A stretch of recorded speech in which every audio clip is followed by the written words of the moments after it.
पिछले लेक्चर में हमने पब्लिक की एन्क्रिप्शन एल्गोरिदम आरएसए के बारे में चर्चा करी और उसके साथ ही साथ डिफी-हेलमैन की एक्सचेंज भी। इस लेक्चर में हम एक और पब्लिक की एन्क्रिप्शन एल्गोरिदम देखेंगे जिसकी की कुछ विशेषताएं हैं जो आरएसए के मुकाबले कुछ जगहों पे ज़्यादा उचित रहता है उसका प्रयोग। ये एन्क्रिप्शन एल्गोरिदम एलिप्टिक कर्व्स के ऊपर निर्धारित है, आधारित है। तो पहले हम परिभाषा देते हैं एलिप्टिक कर्व्स की। कोऑर्डिनेट ज्योमेट्री में एलिप्स की, सर्कल्स की इक्वेशंस सबने ही देखी हैं। तो एलिप्टिक कर्व की इक्वेशन भी कुछ उसी प्रकार की होती है, बस एक अंतर अगर आप इसकी तरफ देखें इक्वेशन की तरफ, तो x की जो एक्सपोनेंट है वो 3 है। सर्कल में या एलिप्स में या पैराबोला में y स्क्वायर होता है x स्क्वायर, मतलब x की पावर 2 अधिकतम होती है, y की पावर भी 2 अधिकतम होती है। तो उनको क्वाड्रेटिक कर्व्स कहा जाता है और ये क्यूबिक कर्व्स हैं क्योंकि इसमें अधिकतम जो x की पावर है वो 3 है। तो इस प्रकार से जब देखेंगे तो एलिप्टिक कर्व काफ़ी कुछ सिमिलर लगते हैं सर्कल एलिप्सिस से, लेकिन वास्तव में है नहीं। तो जनरल एलिप्टिक कर्व की जो इक्वेशन है वो इस प्रकार की है, Y square equals x cube plus A X plus B, और ए और बी जो है ये नंबर्स हैं। अगर एलिप्टिक कर्व हम रियल नंबर्स के ऊपर देखें तो ए और बी कोई रियल नंबर्स हैं। उनमें एक विशेषता है कि 4a cube plus 27b square zero नहीं होना चाहिए। तो ये नंबर ए और बी इस प्रकार के होने चाहिए कि ये एक्सप्रेशन ज़ीरो के बराबर ना हो। इसके अपने कारण हैं। यदि एक्सप्रेशन ज़ीरो होता है तो एलिप्टिक कर्व नहीं रहता, कुछ डिजेनरेसी आ जाती है, तो वो क्योंकि हम लोग नहीं चाहते, तो ये इक्वेशन ए और बी की जो चॉइस है वो इस प्रकार से की जाती है। अगर हम प्लॉट करें एलिप्टिक कर्व को, और इसमें उदाहरण के लिए यहाँ पे हमने लिया है Y square equals x cube minus x curve को, तो ये कुछ इस प्रकार से दिखता है। एक्स के 3 वैल्यू होंगी जहाँ पे वाई 0 होगा, मतलब एक्स एक्सिस पे ये कर्व 3 स्थानों पे इंटरसेक्ट करेगा। पहला है -1, दूसरा है 0, तीसरा है +1, क्योंकि ये तीनों x की वैल्यू में ही राइट हैंड साइड 0 होती है। -1, 0, +1। यदि x की वैल्यू -1 से कम है तो राइट हैंड साइड नेगेटिव है और y square equal to negative number का कोई सॉल्यूशन है नहीं रियल नंबर्स में। इसलिए x -1 से जब कम है तो ये कर्व एक वहाँ पे नहीं होता है। x की वैल्यू -1 और 0 के बीच में है तब y की वैल्यू पॉजिटिव आती है, और उसकी 2 वैल्यू आती हैं क्योंकि y square equal to some एक वैल्यू पॉजिटिव वैल्यू है, तो plus minus square root of value 2 बार आएंगी। तो इसलिए x एक्सिस के आधार पे ये सिमेट्रिक होता है कर्व, और ये 2 वैल्यूज इस प्रकार से दर्शाई गई हैं। वाई स्क्वायर x की वैल्यू 0 और 1 के बीच में फिर ये राइट हैंड साइड नेगेटिव हो जाता है, तो वाई स्क्वायर की कोई वैल्यू नहीं आती। तो ये कर्व का हिस्सा एक छोटा सा -1 और 0 के बीच में दिखेगा, और x की वैल्यू जब 1 से अधिक हो जाएगी तो भी वाई स्क्वायर पॉजिटिव होगा और y की 2 वैल्यूज होंगी, और x की किसी भी बड़ी वैल्यू पे वाई स्क्वायर पॉजिटिव ही रहेगा। तो इसलिए ये 1 के बाद का कर्व इस प्रकार से होता है, ये इन्फाइनिटी की तरफ जाएगा, दोनों ऊपर भी और नीचे भी। तो इस प्रकार से एलिप्टिक कर्व कुछ दिखता है रियल नंबर्स के ऊपर, और हम देख सकते हैं कि ये सर्कल या पैराबोला या एलिप्स से काफ़ी अलग है। एलिप्टिक कर्व की जो इक्वेशन है अर्थात Y square minus X cube minus A X minus B, इसको हम सी एक्स वाई से परिभाषित कर रहे हैं यहाँ पे। तो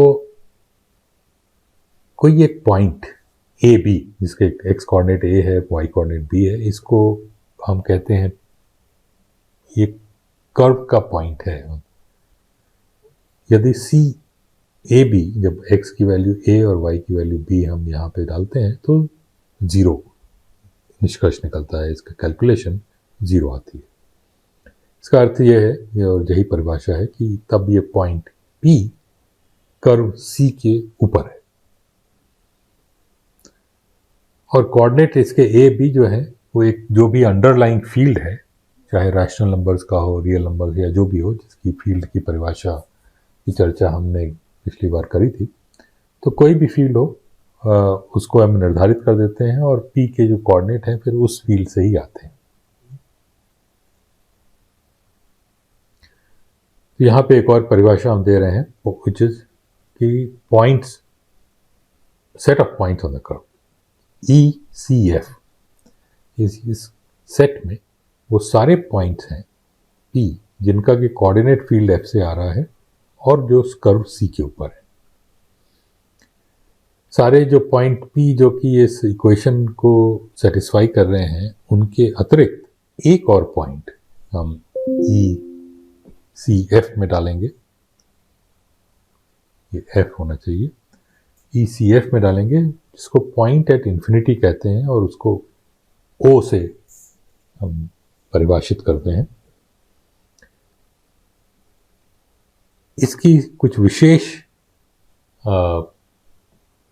प्रॉपर्टीज हैं जिनकी हम चर्चा अभी करेंगे।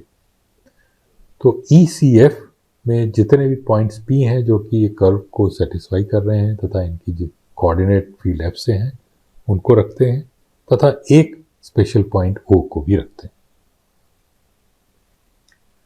जब ये सेट ऑफ पॉइंट्स हम देखते हैं तो इस पे पॉइंट एडिशन ऑपरेशन एक हम परिभाषित कर सकते हैं।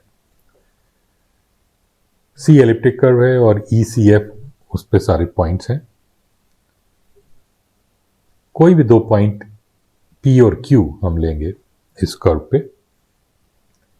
यदि P और Q एक ही नहीं है, भिन्न है, और P और Q पॉइंट O में तो कोई भी पॉइंट O नहीं है, और इसके साथ ही P और Q के x कोऑर्डिनेट अलग अलग हैं, ये तीन कंडीशन जहाँ पे होती हैं, तब यदि हम P और Q के कनेक्ट करते हुए एक लाइन ड्रॉ करेंगे तो ये लाइन इस कर्व पे एक यूनिक तीसरे पॉइंट पे इंटरसेक्ट करेगी। उसका कारण है कि कर्व C में x की एक्सपोनेंट 3 है, तो जब P और Q के दो कोऑर्डिनेट x कोऑर्डिनेट उसको सेटिस्फाई करते हैं तो एक तीसरा भी करेगा। और इस तीसरे यूनिक तीसरे पॉइंट को हम अगर उसके कोऑर्डिनेट ए बी से परिभाषित करें, और ये पॉइंट भी ECF में ही है क्योंकि ये पॉइंट कर्व के ऊपर है। और जैसे इक्वेशन से हमने देखा कि यदि y की वैल्यू b है तो बिना x की वैल्यू बदले हुए y की वैल्यू -b भी हो सकती है, क्योंकि वाई स्क्वायर अगर पॉइंट ए बी इस कर्व पे है तो इसका अर्थ यह है कि y square equal to B square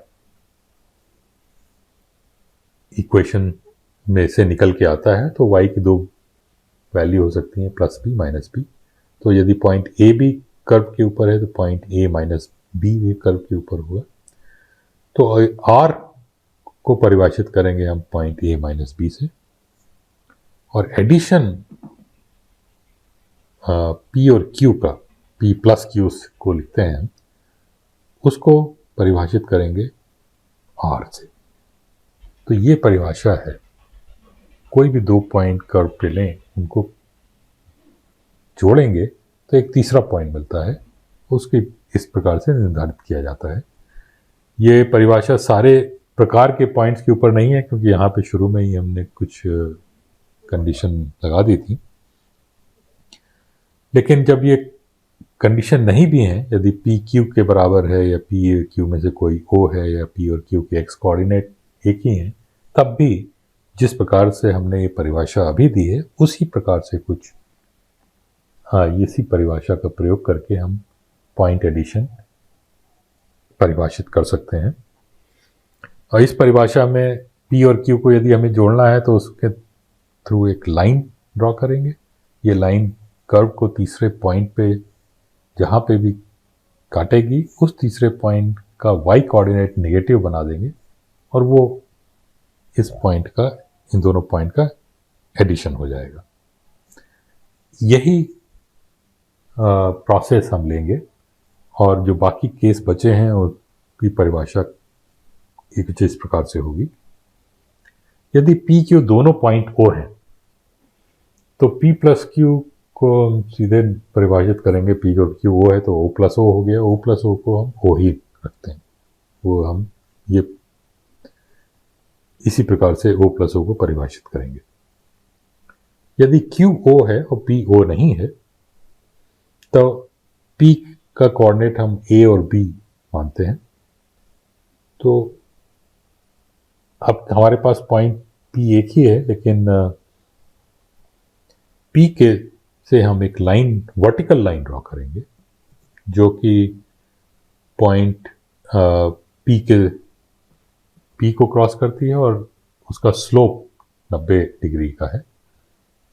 तो ये एक ही लाइन इस तरह से बनेगी। ये लाइन क्योंकि ओ पॉइंट एट इन्फिनिटी है तो इस लाइन को जब हम इन्फिनिटी तक ले जाएंगे तो पॉइंट, हम मानते हैं कि ये पॉइंट ओ को इंटरसेक्ट करेगी।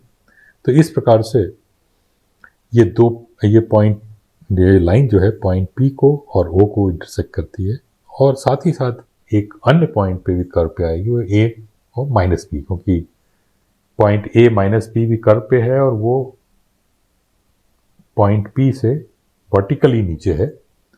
तो जब वर्टिकल लाइन पी के थ्रू जाएगी तो वो ए माइनस बी पे भी आएगी और एक पॉइंट ओ पे आएगी।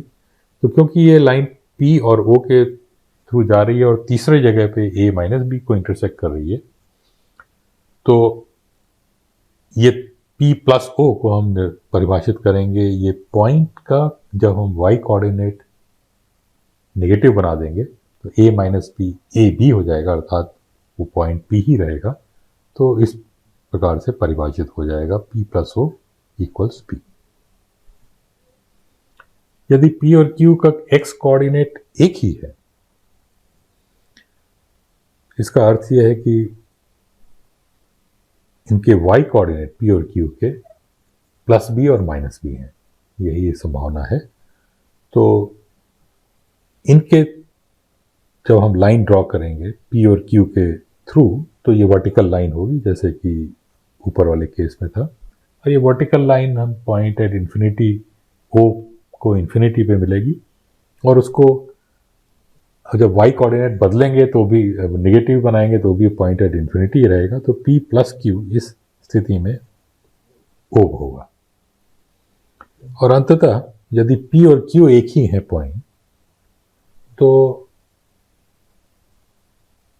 पी प्लस क्यू तब निकालने के लिए, अर्थात 2p निकालने के लिए हम p पे टेंजेंट ड्रॉ करेंगे जो कि c को एक तीसरे पॉइंट पे इंटरसेक्ट करेगी, एक दूसरे बल्कि यूनिक दूसरे पॉइंट पे इंटरसेक्ट करेगी ए बी, और उसको हम y कोऑर्डिनेट नेगेटिव बना देंगे और परिभाषित करेंगे p plus B equals a minus B.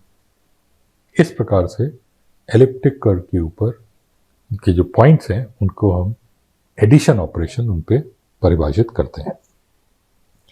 इस एडिशन ऑपरेशन की अपनी कई विशेषताएं हैं और इन्हीं विशेषताओं के कारण एलिप्टिक कर्व काफ़ी उपयोगी साबित होते हैं।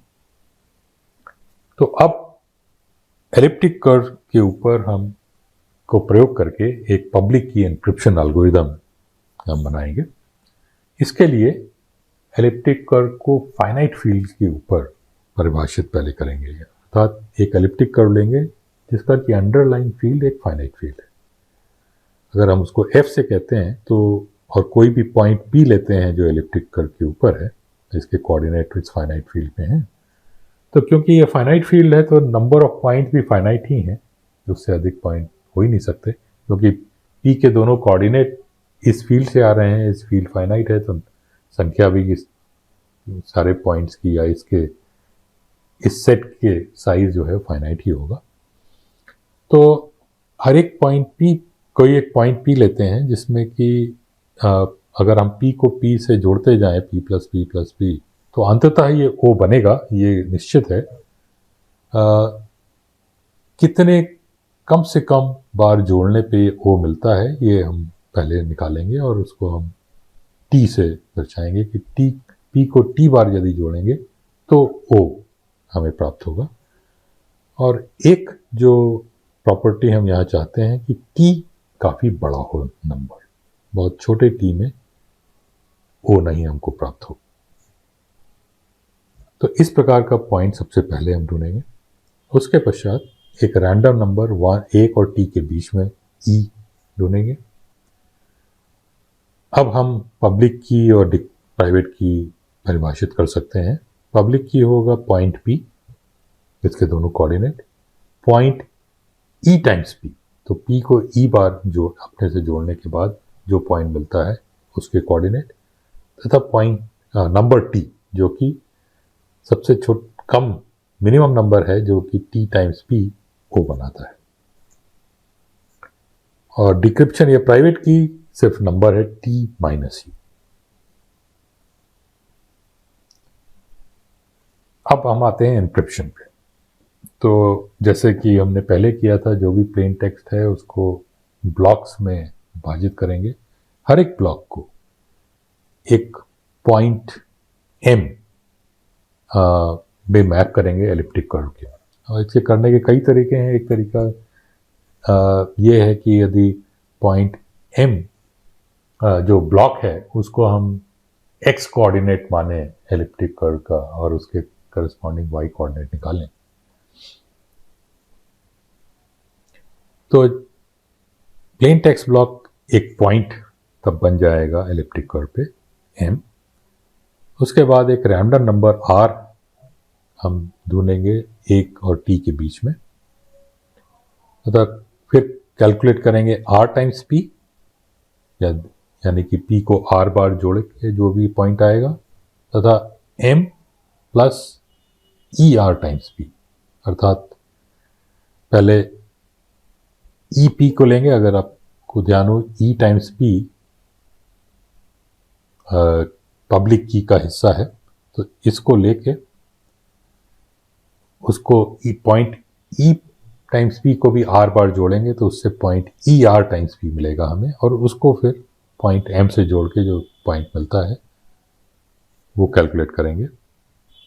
और ये दोनों पॉइंट साइफर टेक्स्ट का हिस्सा बनते हैं।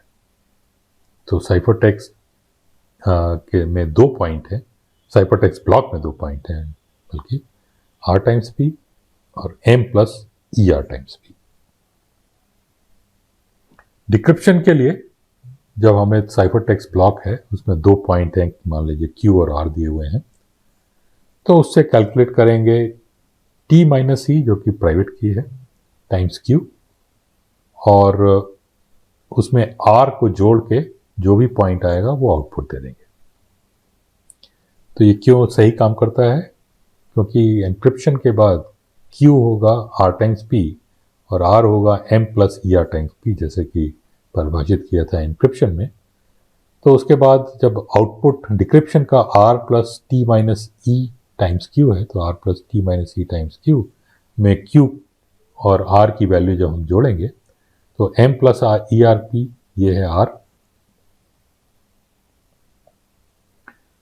और T minus E times Q और Q है R टाइम्स P, तो ये है Q। इसमें जब हम ये पूरे एक्सप्रेशन में देखेंगे कि यहाँ पे ERP है तथा यहाँ पे माइनस ERP है, तो दोनों कैंसिल हो जाएंगे और हमारे पास बचेगा M यहाँ से और T times R times P यहाँ से। अब हम ये जानते हैं कि T टाइम्स P O है, तो इसलिए T times R times P बनता है, इसलिए R टाइम्स O, क्योंकि T टाइम्स P O है। तो R टाइम्स O और O प्लस O हमेशा O रहता है, तो R टाइम्स O कोई भी वैल्यू हो R की वो O ही रहेगा, तथा ये M प्लस O होगा। और M प्लस O जैसे हमने अभी देखा था, M प्लस O हमेशा M रहेगा। तो इस प्रकार से डिक्रिप्शन से जो हमें ब्लॉक मिलेगा वो प्लेन टेक्स्ट ब्लॉक होगा।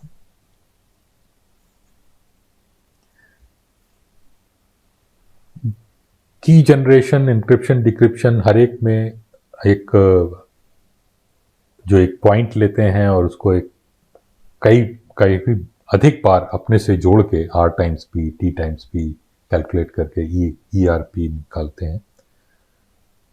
तो जब ये ऑपरेशन हम आसानी से कर पाएंगे, जल्दी से कर पाएंगे, तो इंक्रिप्शन, डिक्रिप्शन, की जनरेशन सब आसान हो जाएंगे।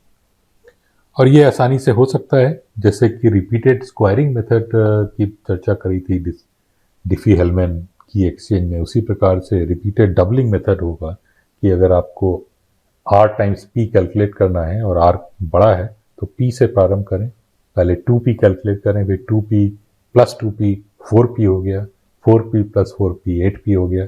इस प्रकार से बड़ी अधिक बिना अधिक समय लगाए हुए R टाइम्स P हम कैलकुलेट कर सकते हैं। अंत में आते हैं हम सिक्योरिटी पे। यदि पहले देखते हैं कि यदि पब्लिक की मालूम है, जो कि मालूम ही है, तो उससे प्राइवेट की निकालने में कितना समय लगेगा। तो पब्लिक की है P E टाइम्स P तथा T, और इससे T माइनस E प्राइवेट की है, उसको हमें निर्धारित करना है। क्योंकि T दिया हुआ है तो इसलिए T माइनस E का अर्थ ये कैलकुलेट करने का अर्थ है E को कैलकुलेट करना। तो अब हमें P और E टाइम्स P दिया हुआ है और उससे हमें E को कैलकुलेट करना है। तो ये एग्जैक्टली डिस्क्रीट लॉग प्रॉब्लम है, जो कि डिफी-हेलमैन में भी हमने देखा था। वहाँ पे सब मल्टीप्लिकेशन ऑपरेशन था तो वो एक्सपोनेंट में आया था, यहाँ एडिशन ऑपरेशन है तो मल्टीप्लायर आ रहा है कि P और E टाइम्स P दिया हुआ है और इससे E हमें निकालना है। तो इस एलिप्टिक कर्व के डिस्क्रीट लॉग प्रॉब्लम के बराबर होता है प्राइवेट की निकालना पब्लिक की से। तो यदि डिस्क्रीट लॉग प्रॉब्लम यहाँ पे मुश्किल है सॉल्व करना, तो कंप्लीट प्राइवेट की निकालना भी मुश्किल होगा। अब हम देखते हैं कि साइफर टेक्स्ट से प्लेन टेक्स्ट निकालना कितना सरल या मुश्किल है। साइफर टेक्स्ट है R times P M plus ER times P, साथ ही साथ पब्लिक की भी हमें मालूम है P E टाइम्स P तथा T, और इसमें से हमें प्लेन टेक्स्ट M निकालना है। क्योंकि M प्लस ER P हमें मालूम है तो M कैलकुलेट करना या ER P कैलकुलेट करना एक ही चीज़ है। तो यदि M को हम छोड़ के ERP की तरफ आते हैं कि RP P EP T दिया हुआ है और उससे ERP निकालना है, तो ये भी हम पहले भी इसका उदाहरण देख चुके हैं। ये भी डिस्क्रीट लॉग प्रॉब्लम जैसा ही समस्या है, क्योंकि इस ERP कैलकुलेट करने के लिए हमें या तो E की जानकारी होनी चाहिए, तब RP को E से मल्टीप्लाई करके निकाल सकते हैं, या R की जानकारी होनी चाहिए जिससे कि EP को R से मल्टीप्लाई करके निकाला जा सके। और दोनों ही डिस्क्रीट लॉग प्रॉब्लम के रूप हैं, तो इसलिए ये भी मुश्किल लगता है। डिस्क्रीट लॉग प्रॉब्लम जब हम फाइनाइट फील्ड FP का प्रयोग करते हैं, ये फील्ड था जिसके बारे में हम चर्चा कर चुके हैं। इसमें नंबर 0 से P-1 के बीच में होते हैं। P एक प्राइम नंबर है, तो P को जब काफ़ी बड़ा प्राइम हम प्रयोग करते हैं, तो इस डिस्क्रीट लॉग प्रॉब्लम का कोई अच्छा तरीका नहीं है सॉल्व करने का। जो सबसे तेज तरीका है वो यही कि आपको P और EP से E निकालना है तो P निकालिए, फिर 2P, 3P, 4P, 5P और कंपेयर करते जाएं EP से, तो उसमें E एडिशंस स्टेप लगेंगे। तो इसमें जो सब बेस्ट एल्गोरिदम जो है, फास्टेस्ट एल्गोरिदम जो है, वो P एक्सपोनेंशियल टाइम लेता है, 2 to the log P steps लेता है। और इसकी वजह से अब हमें जो P है उसको, जो हमें बड़ा ढूंढना है, इतना बड़ा कि 2 to the log P इतना अधिक नंबर हो जाए कि ये कैलकुलेशन असंभव हो। एक जो महत्वपूर्ण बात यह है कि ये जो टाइम है 2 to the log P, और यदि हम उसको कंपेयर करें इंटीजर फैक्टरिंग या डिस्क्रीट लॉग, जो डिफी-हेलमैन में डिस्क्रीट लॉग का प्रयोग हुआ था उसके टाइम से, तो वो टाइम लगभग था 2 to the log P to the 1/3 या log n to the 1/3 log n to the 2/3। तो वो इससे, हालांकि वो भी एक्सपोनेंशियल टाइम है, लेकिन इससे कम था। उसका तात्पर्य ये है, जब हम सिक्योरिटी चाहेंगे तो की साइज वहाँ पे n का साइज ज़्यादा बड़ा लेना होगा यहाँ के बनिस्बत, कि यहाँ पे p का साइज उतना अधिक बड़ा नहीं होगा। और ये दिखता है हमें इस कैलकुलेशन से कि इस इलेक्ट्रिक कर्व क्रिप्टोग्राफी में 160 बिट का जो प्राइम p हम प्रयोग करेंगे यदि, तो उसकी सिक्योरिटी लगभग वही है जो 1024 बिट RSA एन्क्रिप्शन में है। इसकी वजह से, क्योंकि यहाँ पे RSA के मुकाबले कहीं छोटे नंबरों का प्रयोग होता है, जहाँ भी छोटे नंबरों का प्रयोग होगा वहाँ पे कैलकुलेशन ज़्यादा तेज़ी से की जा सकती है। इसलिए एन्क्रिप्शन और डिक्रिप्शन ECC में RSA के मुकाबले अधिक तेज़ी से होते हैं, ज़्यादा जल्दी किए जा सकते हैं। इस कारणवश, और एक ही बात, साथ ही साथ जो की को स्टोर करने में जो हमें जगह चाहिए वो भी कम चाहिए, क्योंकि की का साइज़ छोटा है ECC में। इस कारणवश जहाँ भी ऐसे डिवाइसेस हैं जिनको कि उनके पास कंप्यूटेशन की क्षमता थोड़ी कम होती है, वहाँ पे ECC अधिक प्रयोग होता है।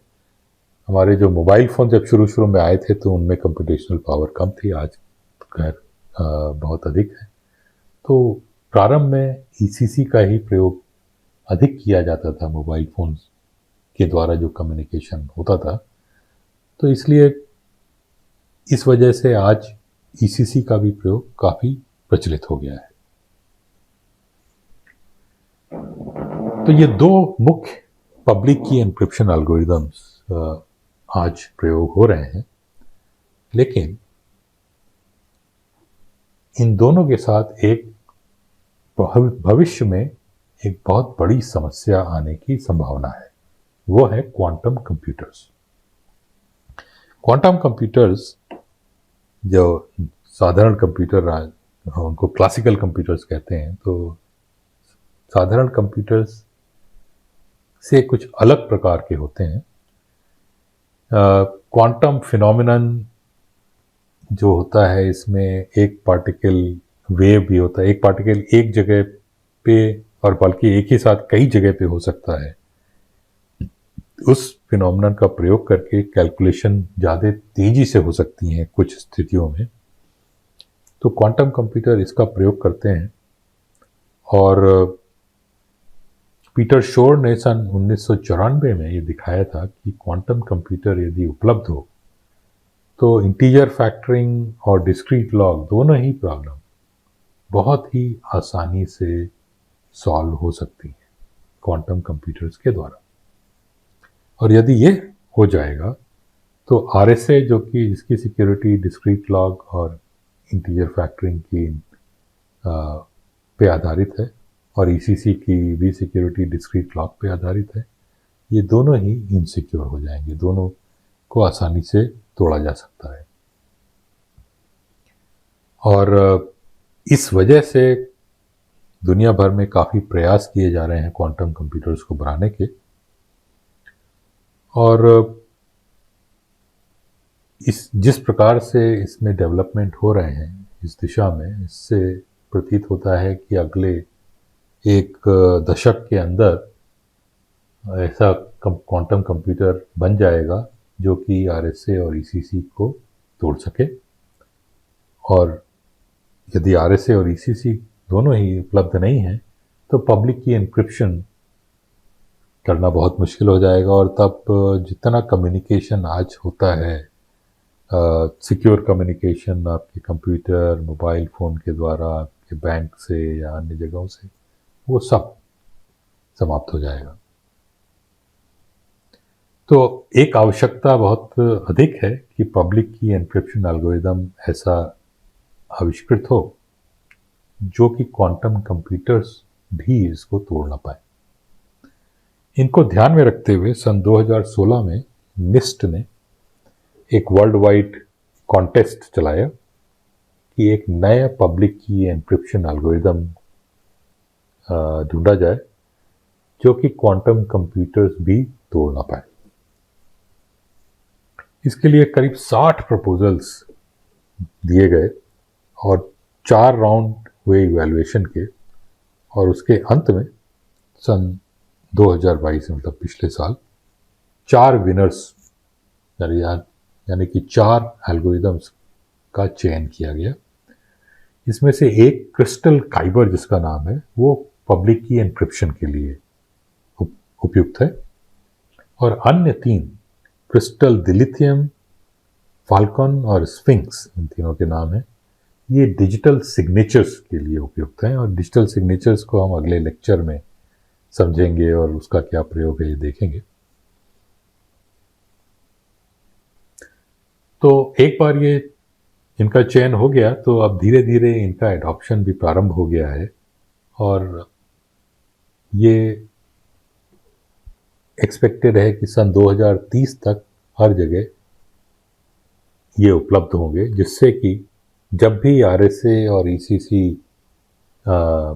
इस स्थिति में हो कि क्वांटम कंप्यूटर उनको तोड़ देंगे, तो सारा एन्क्रिप्शन तथा अन्य चीज़ें इन एल्गोरिदम्स के द्वारा की जाने लगी।